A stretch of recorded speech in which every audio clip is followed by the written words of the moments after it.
So now we want to talk about electromagnetic fields. And the simplest type of electromagnetic field is one that is sinusoidally varying in time.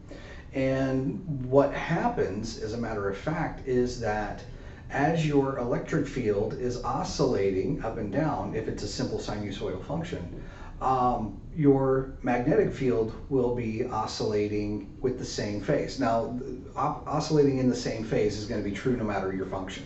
But what this means for sinusoidal is if my electric field, if I look at this coordinate system, x to the right, y to the up, then z would be out of the board.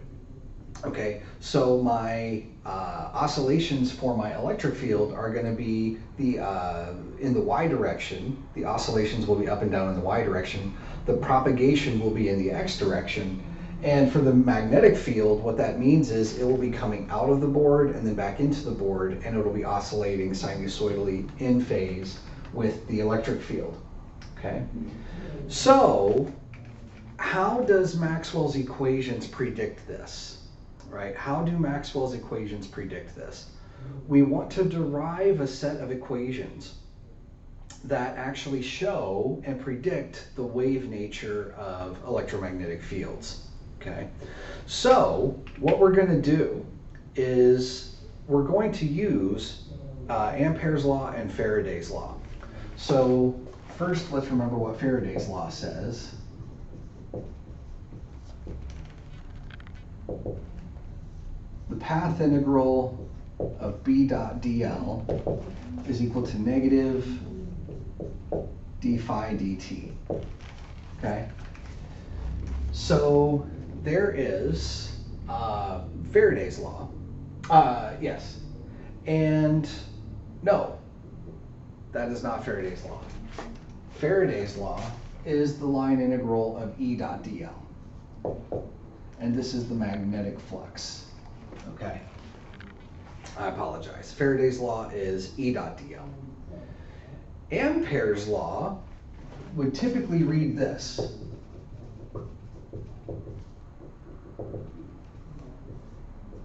B dot dl is equal to mu naught I plus mu naught epsilon naught d phi dt, where this is electric flux. Okay? So this would be Ampere's law. Okay?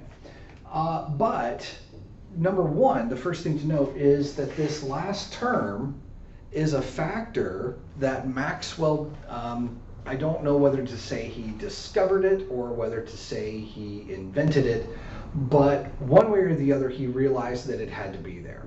Okay, so what Maxwell realized is you get a magnetic field inside the region of a conductor, or of a capacitor, as the capacitor is either charging or discharging. Okay, and you get that magnetic field. Even though you don't have charges moving from one plate to the other, you don't have a physical current, you have something that acts like a current and produces the same effect as a current. He called it displacement current. And what that is a change in the electric flux. So as the electric field is either growing as charges are gathering on the plates, or whether the flux is diminishing as charges are leaving the plates, you're going to get a change in flux. And the time derivative of that flux produces a magnetic field just like a current carrying wire does. So Maxwell's equations in a vacuum read like this. If I'm in a vacuum, my electromagnetic waves have already been produced by my process. They have left the source and they're no longer connected to any charges or currents. So if I don't have any charges or currents, then Gauss's law would read 0. The Gauss's law for magnetic fields is already identically 0. And Ampere's law would then only read this.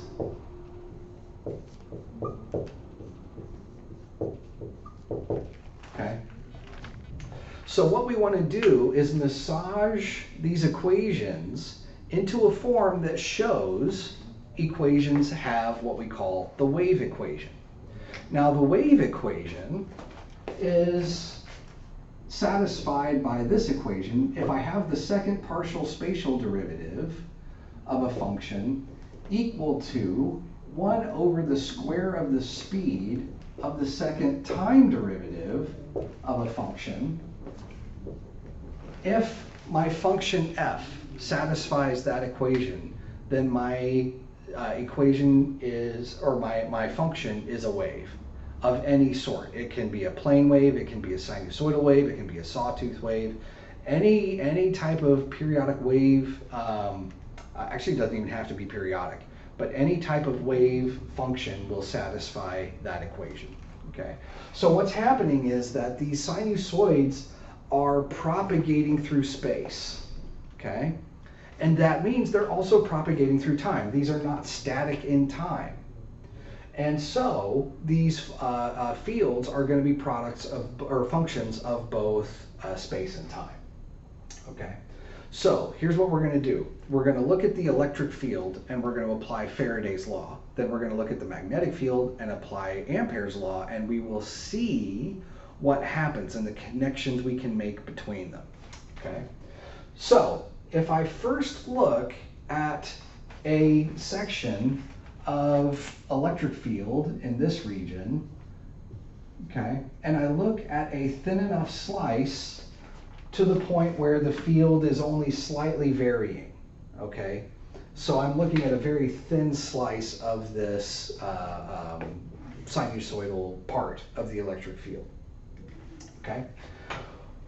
What I'm going to do is I have to evaluate E dot dl. Okay, I have to evaluate E dot dl. So what I've done is in this region, my electric field is pointing up, just as in this region, and the magnetic field is pointing out. So that's what the blue dots represent. That's my magnetic field, right? So if I look at this electric field line and I define that to be some value E, then the field line next to it, if it's a little bit stronger, will be E plus dE, okay? That field line will be E plus dE.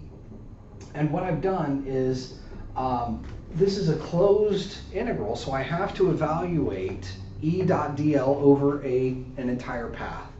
So I've made a rectangular loop, okay? And my rectangular loop has height h, and the distance between my two electric field lines that I'm considering is going to be a width dx, since the propagation is in the x direction. Then this will be an infinitesimal distance dx, okay? So under these conditions, what I've done is I've just arbitrarily labeled length 1, length 2, length 3, and length 4 for my loop, okay? And I'm going to evaluate E dot dl for each of those pieces. So we're going to start with Faraday's law.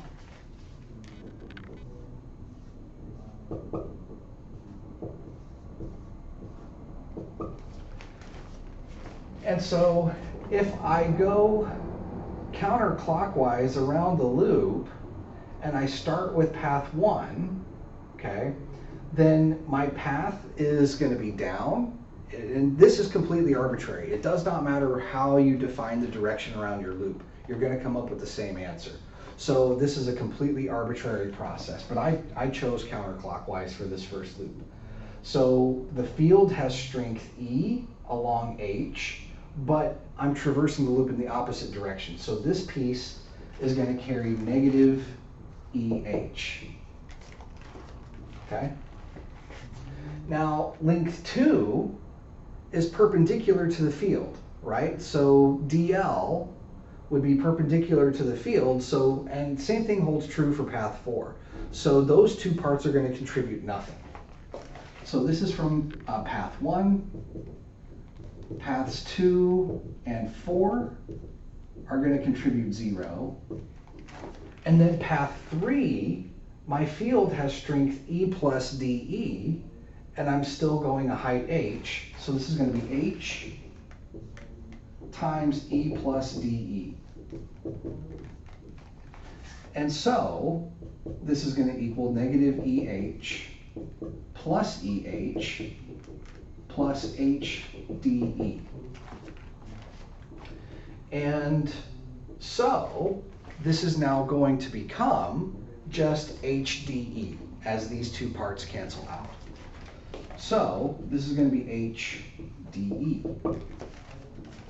But now for the right side, phi of the magnetic flux with respect to time, the derivative of the magnetic flux with respect to time, d phi b dt is going to be, well, the time derivative of the flux is the time derivative of the field times the area plus the time derivative of the area times the field. And everything's at parallel, because the field is going to be going, the magnetic field is going to be into and out of the board, and the vector direction of this loop is into and out of the board. So technically flux is B dot A, but because the vector direction is parallel between both vectors, cosine of 0 goes to 1, so I can just consider this as B times A, right? And so then this is going to be B times dA dt plus A times dB dt. And if E is a sinusoidally varying function with respect to space and time, then so must B. They have to be in phase. And this is a result of the fact that Maxwell's equations are self-reinforcing. If I have a magnetic flux, a changing magnetic flux that is creating a electric field, if my magnetic flux is sinusoidal, then my field will be sinusoidal, my electric field. And when I take the time derivative of that, I get back another sinusoidally varying function. So if E is sinusoidal, then B must be sinusoidal, and vice versa. And over the course of this loop, if I don't let my area change, I'm just considering successive increments of dx with the same height dh, then my area isn't changing. So then my area is constant, and my derivative of my magnetic flux just goes to A dB dt. But A is h times dx.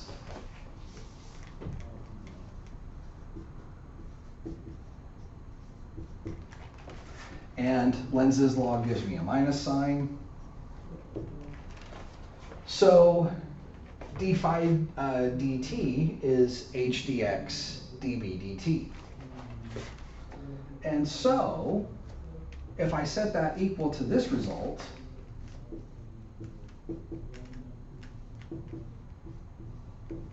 okay, what this is telling you is this is the left-hand side of Faraday's law.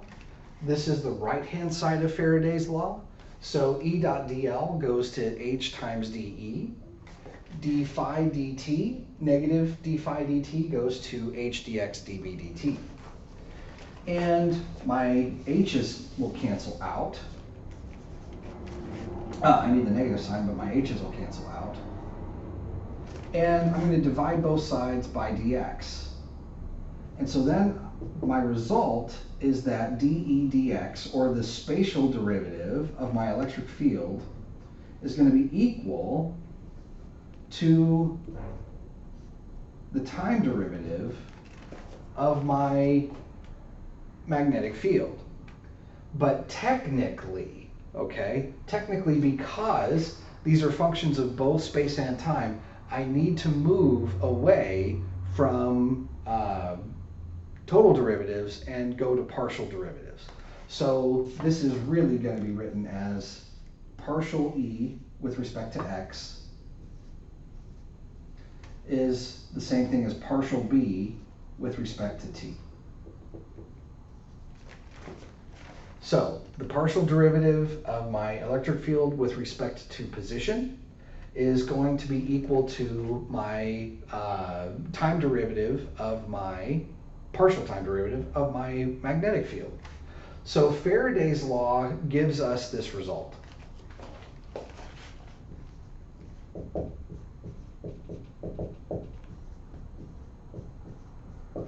Okay? Now, I'm going to do the same process with Ampere's law, right? I'm going to do the same process with Ampere's law. If I rotate my picture here such that the z-axis is now up and my magnetic field is oscillating in the plane of the board, then E, my electric field, will be into the board here and out of the board here, okay? So that's what I have here. So I have blown up my magnetic field such that I can see that it is a very slowly varying function because I've magnified in so close, right? And so then I do the exact same thing. Let one of your field lines be represented by magnitude B. The next field line will have magnitude B plus dB, and I can make a loop. And this time, I'm going to, again, it's arbitrary, I'm going to go clockwise. So here, this is going to be B dot dl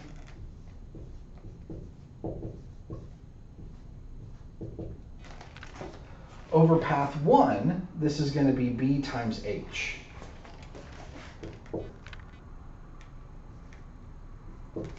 And over path 2, once again, path 2 is perpendicular to my magnetic field.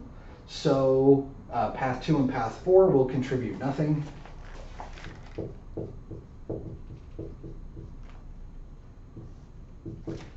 And then path 3 is going to be H times B plus dB, but it'll be negative because the way I'm traversing is opposite the direction of the field. So this will be minus H B plus dB. And so this becomes B times H minus B times H minus, let's put H dB. Okay? And so the result is minus H dB. So that is the left-hand side of Ampere's law. And once again, phi E dt is going to be, again, the area of the loop, h dx, times the time derivative of the electric field.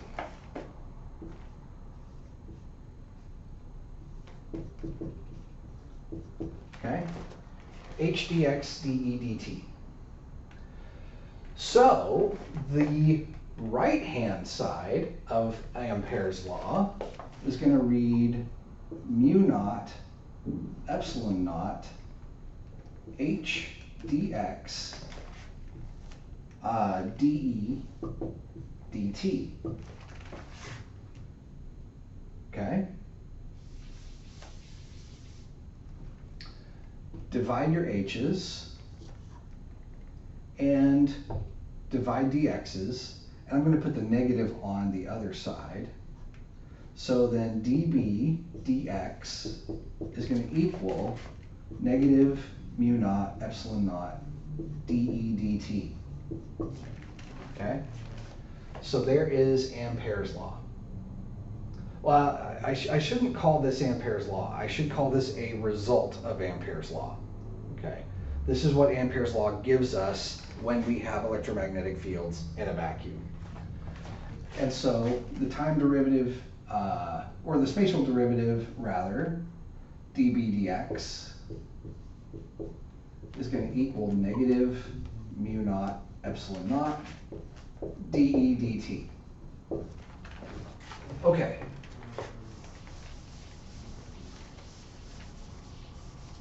So now I have that implying that, and I have that implying that. And I want to show that both of those equations can be put together to equal this.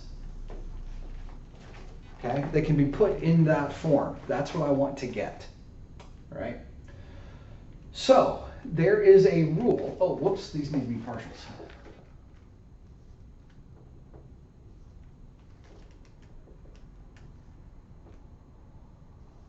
those need to be partials. There is a rule of partial derivatives, okay, that says if I take the second derivative of a function with respect to two different variables, then it does not matter what order I take those derivatives in. So if I have, for instance, dx and dt, and I'm taking the second derivative, one of the derivatives with respect to position, the other with respect to time, that is the same thing. I will get the same result as if I take the derivative with respect to time and then I take the derivative with respect to position. This is a fundamental result of calculus. So what I'm going to do is I'm going to apply that to Ampere's law and Faraday's law and show that I can derive this kind of equation, okay? So I have dE dx is equal to negative dB dt. And I have dB dx is equal to negative mu naught epsilon naught dE dt. Okay? Or my d's are partials. So what I'm going to do is I'm going to take the spatial derivative of this equation, okay?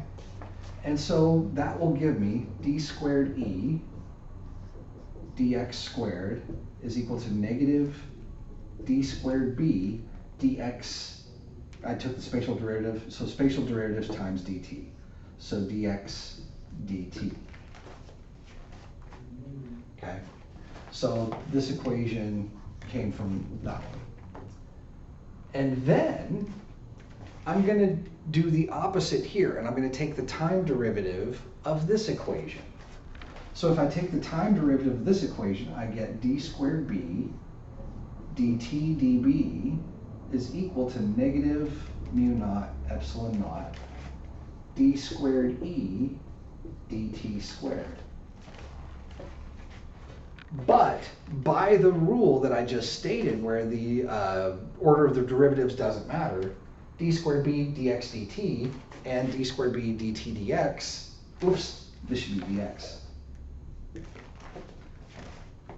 don't matter, then these two are equal.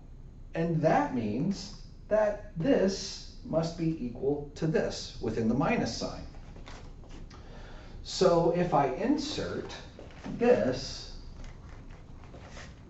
for d squared b dx dt, then I'm going to get d squared e dx squared is equal to negative times negative mu naught epsilon naught d squared e dt squared. And so my negative signs cancel out. And what I'm left with is an equation that fits this form. The second spatial derivative is equal to some number times the second derivative with respect to time. And that number represents 1 over the speed squared. So the speed of this wave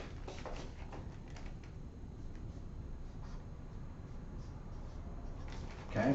So the speed of this wave is equal to the square root of the reciprocal of epsilon naught mu naught.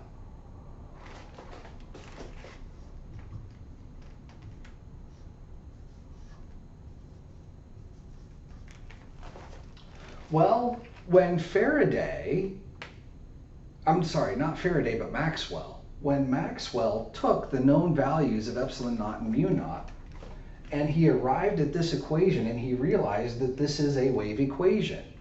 Maxwell's equations, with the correction of the displacement current, give you a wave. So this is where we initially said, wait a minute, electromagnetic radiation is a wave. And he took the known values of epsilon naught and mu naught and did this calculation for the speed of the wave, and they were suspiciously close to the known value of the speed of light.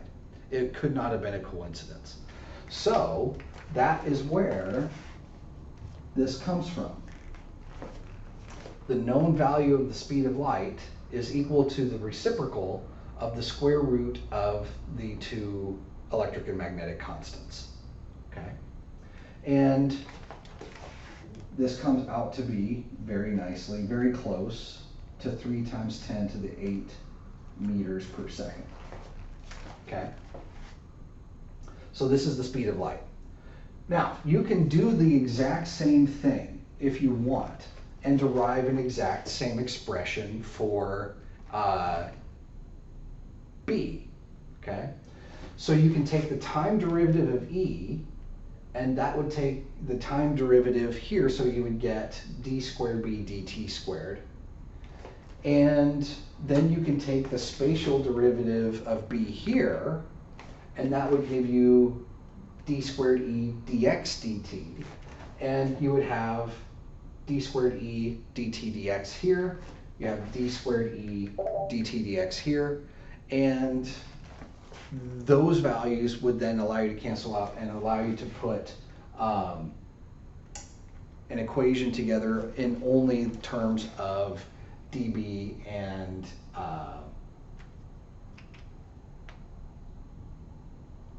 dB dx and dB dt. Okay, and you get the exact same thing, right? You get the exact same thing. So let's see that. And so what I'm going to do is I'm going to take the time derivative of this and get d squared e dt dx is equal to negative d squared b dt squared, right? And take the spatial derivative here, so d squared b dx squared is going to be equal to negative mu naught epsilon naught d squared e dx dt. And so now, since d squared e dx dt is the same thing as d squared e dt dx, this is equal to this, and therefore this must be equal to this. And if I put that in, I'm going to get d squared b is equal to dx squared equal to negative mu naught epsilon naught times negative d squared b dt squared. And the negative signs cancel out, and you have the exact same form. The second derivative with respect to position is equal to the second derivative with respect to time times the same numerical constant that represents the square of the reciprocal of your speed. So your magnetic fields and your electric fields propagate with the exact same speed, right? And by virtue of this process where they reinforce each other, they must be in phase, okay? And so once you have an electric field propagating through space, it will automatically induce a magnetic field. And that magnetic field will automatically continue to induce the electric field, and that electric field will continue to induce the magnetic field. And so you just get a wave that propagates through space. Okay. Now, how can we show that this equation holds? Okay. So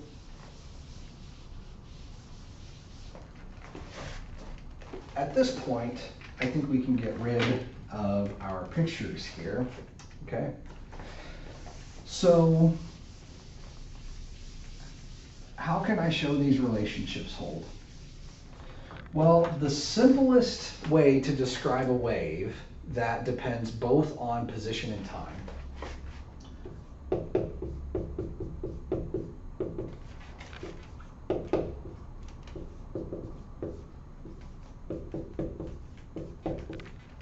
is a sinusoidal wave, and one that is a sinusoidal wave in position and time will look like this, okay? So you have your amplitude, whatever your maximum electric field value is, times the sine of kx minus omega t. K is what's known as the wave number, and it is related to the wavelength, so that it's 2 pi over the wavelength, as a matter of fact, such that when you multiply this quantity k and x together, you get unitless, and then omega is radians per second, and multiplied by time, that becomes unitless. So this denotes the frequency that it's oscillating with in time. This denotes how big it is spatially. And this wave, okay, is going to be propagating in the x direction. Okay, and so this tells you that this wave is oscillating this direction in the xy plane. The b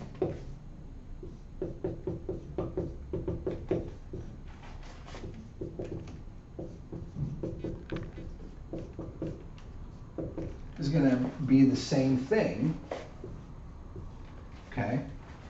But what we will find is there's a specific relationship between the values of E naught and B naught, okay? Whatever your peak electric field and your peak magnetic fields are, okay? So how can we find this? What we're going to do is we're going to actually, first things first, let's show that this equation is satisfied. The wave equation is satisfied.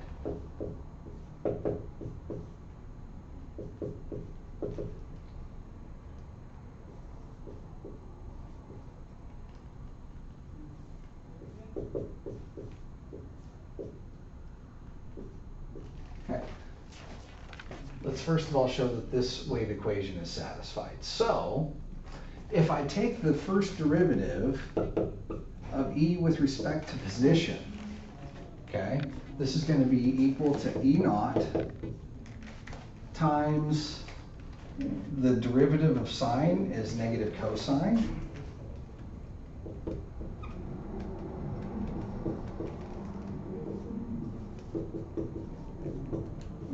And I'm going to get a k out of this.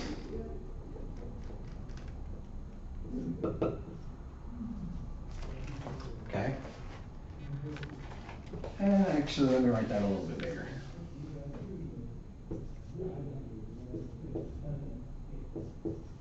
I want kx.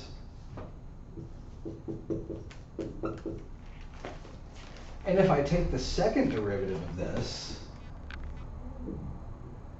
I'm sorry, I don't get a negative sign here because the derivative of sine is just cosine. So I don't get a negative sign there, but I will get a negative sign here when this becomes sine again. So negative E naught k squared sine kx minus omega t, right? And if I do this same process with respect to time, let's take the first derivative first. This is going to be E naught omega cosine kx minus omega t. And the second derivative is going to be negative E naught omega squared times sine kx minus omega t. Right? And you can see that both of these results have E naught sine kx omega t, epsilon naught sine kx omega t.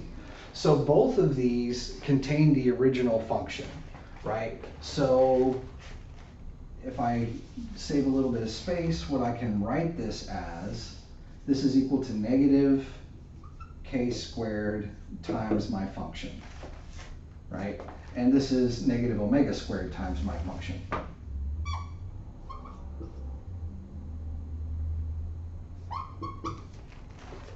Right? And if I set these two equal to each other, because I know that they have to produce this, then negative k squared E must equal mu naught times epsilon naught times negative omega squared e. And my function itself cancels out. A naught sine cos omega, or E naught sine kx minus omega t is right there. And my minus signs cancel out. So k squared is equal to mu naught epsilon naught omega squared. And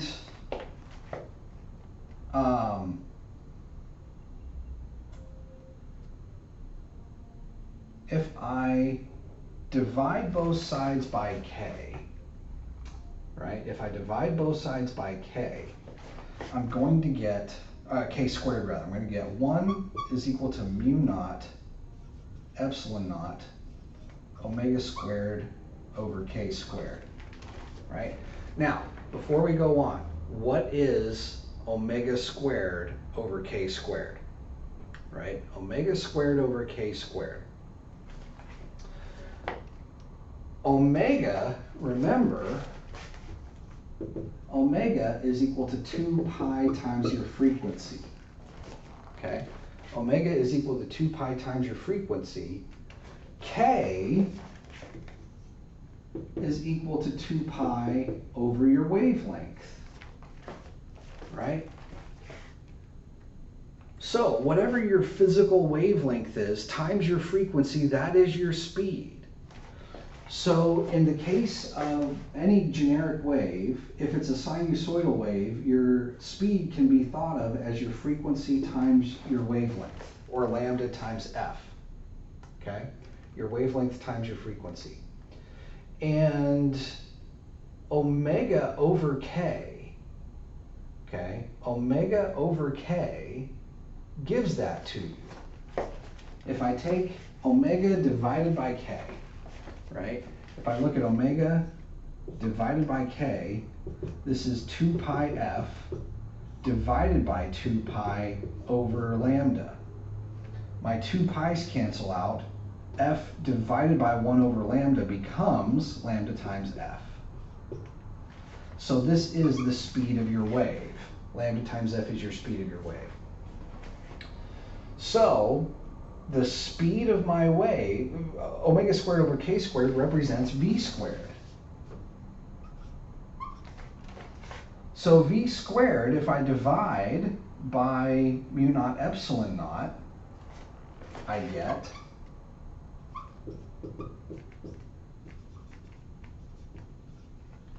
and once again, if I take the square root, we recover what we saw before, okay?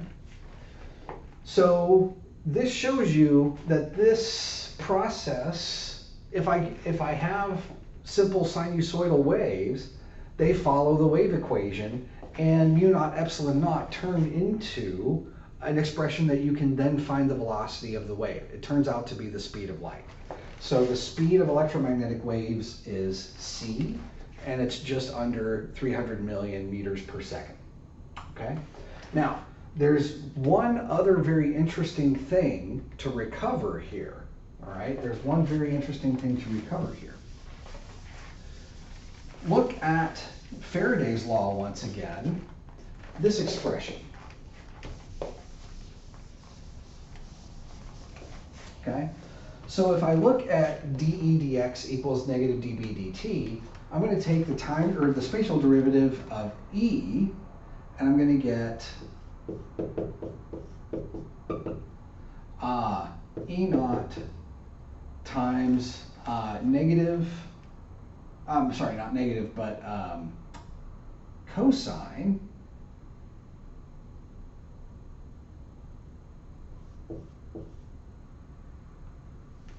times a k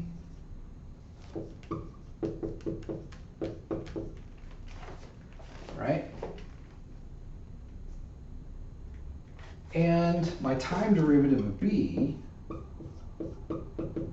is going to be b naught times cosine of kx minus omega t with a negative omega. And I glossed over in the derivatives before taking the time derivatives, you do get negative omega, but when you take the second derivative, that negative sign cancels out and you're only left with the negative sign from the transformation of sines and cosines. Okay, but when you do this, you have to include the negative sign from the derivative. And this is b naught, right? And so this equation must be true. K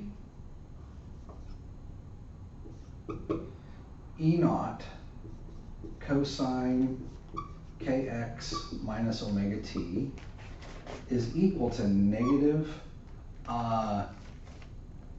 times a negative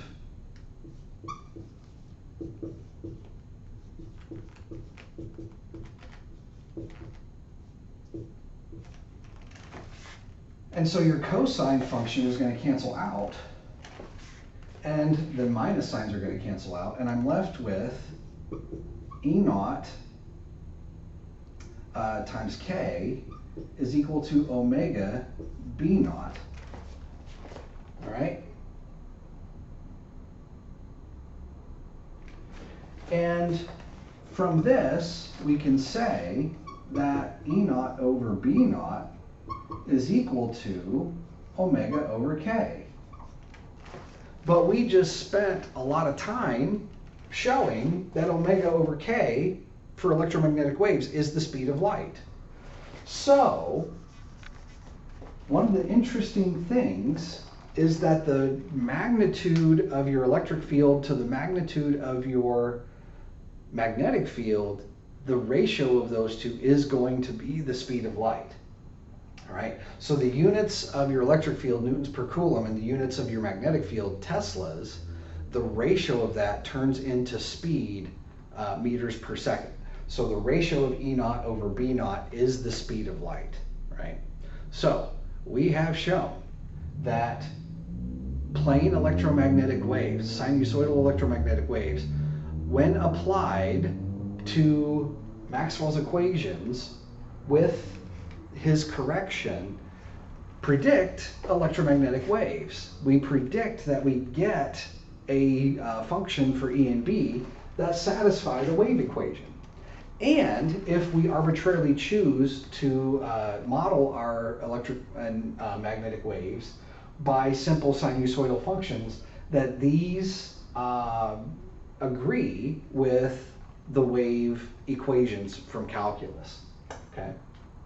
Now, I should stress, okay, this term, kx minus omega t, when you have sine of this type of function, this is telling you that this part of your wave is propagating in the positive x direction, and this is actually propagating in the forward motion in time, okay? This minus omega t is not going backward in time. Both of this put together are oscillating forward in time and space, okay? So I do want to stress that. But that is how to apply Maxwell's equations to sinusoidal waves and show that the results agree with the wave equation, and then how to predict the speed of light coming out of that, right? So we will see you in the next lecture.